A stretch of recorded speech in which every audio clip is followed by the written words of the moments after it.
Washington, CNN, the vast majority of Americans are unlikely to see their taxes go up under President-elect Joe Biden, despite false claims by President Donald Trump to the contrary.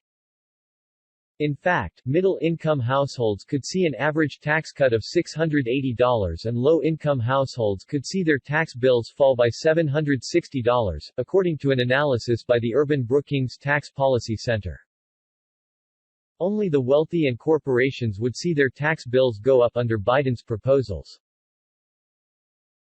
But even those plans are likely to be dead on arrival if Republicans win at least one of two runoff races in Georgia set for January 5 and keep control of the Senate.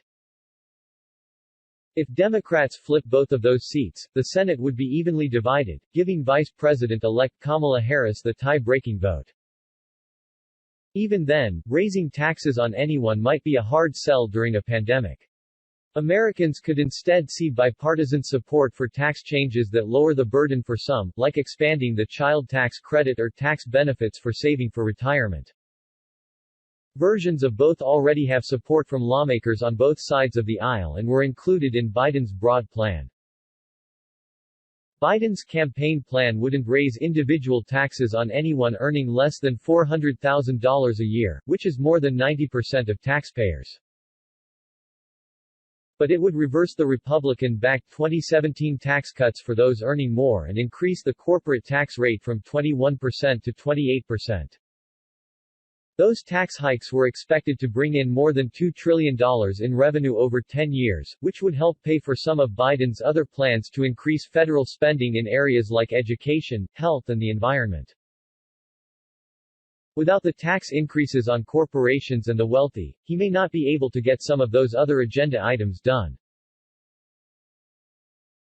The Republican tax package included key provisions that end in 2025, which means that lots of people will see their taxes go up if Congress doesn't pass an extension, creating a looming headache for a second Biden term or for whoever succeeds him.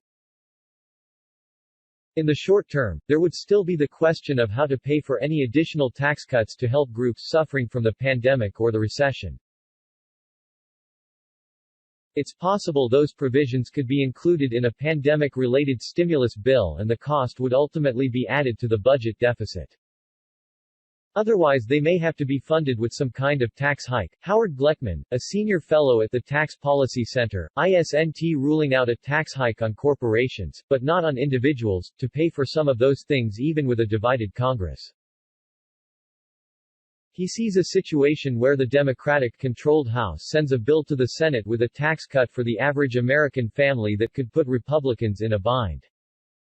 I think it would be hard for Republicans to resist,